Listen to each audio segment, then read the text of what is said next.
Online game की चकाचौंध की दुनिया ने युवाओं को ऐसा करने पर मजबूर कर दिया जिससे वो अपनी जिंदगी को भी दांव पर लगा रहे हैं। ऐसी ही कुछ घटना अमरोहा से आई है, जहां हार का सामना हुआ तो उसने एक ऐसी साजिश रची जिसने सबको चौंका दिया। पूरा मामला अमरोहा के हसनपुर कोतवाली क्षेत्र के एक साधारण सा गांव बिड़ला का है, जहां भागी भरत नामक एक युवक, उसकी जिंदगी आम थी लेकिन सपने बड़े थे, सपने जो उसे ले गए ऑनलाइन गेमिंग की दुनिया में। एविएटर नाम का वो गेम जो स्क्रीन पर उड़ान भरता था, लेकिन भरत के सपनों को जमीन पर ला पटका। भरत ने इस गेम में अपनी मेहनत की कमाई दांव पर लगा दी, लेकिन जैसा कि अक्सर होता है, जीत की जगह हार ने उसका पीछा किया। हजारों रुपए डूब गए। हार का बोझ इतना भारी था कि उसने अपने दोस्त से 43,000 रुपए उधार ले लिए, लेकिन पैसे चुकाने की बारी आई तो भरत ने चुना एक गलत रास्ता। 18 सितंबर 2025 भरत ने गजरौला थाने में एक सनसनीखेज शिकायत दर्ज की।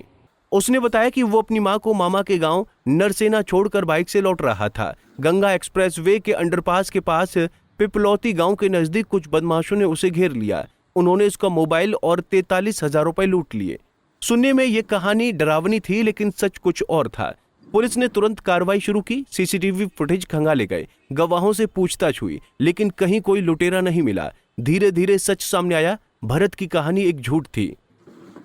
उसने लूट की कहानी सिर्फ इसलिए रची ताकि दोस्त से लिए उधार को चुकाने से बच सके, लेकिन झूठ की उम्र ज्यादा लंबी नहीं होती।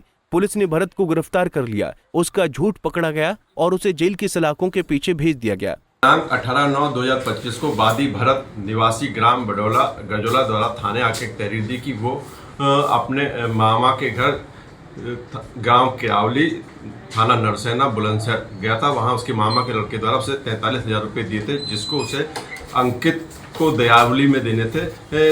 रास्ते में सिरचा बुदर के पास गंगा तटबांध पे 3 अज्ञात लोगों द्वारा उससे 43,000 रुपये लूट लिए।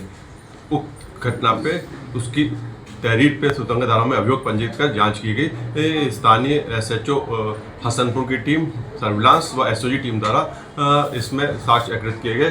तो वादी के बयानों में और घटना में विरोधाभास पाया गया।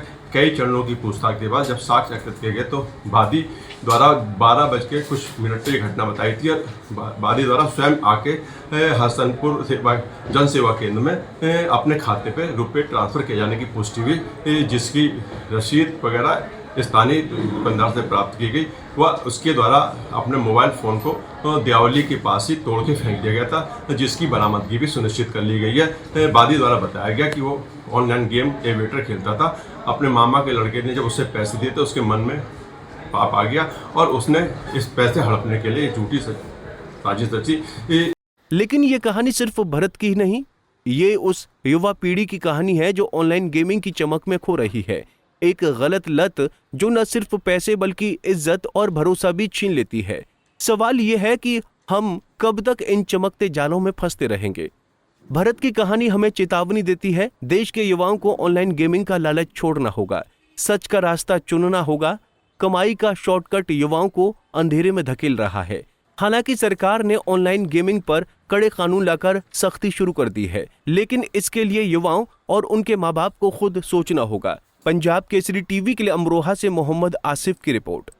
हमसे जुड़े रहने के लिए हमारे YouTube चैनल को सब्सक्राइब करें और नई वीडियो की नोटिफिकेशन के लिए बेल आइकॉन को दबाएं।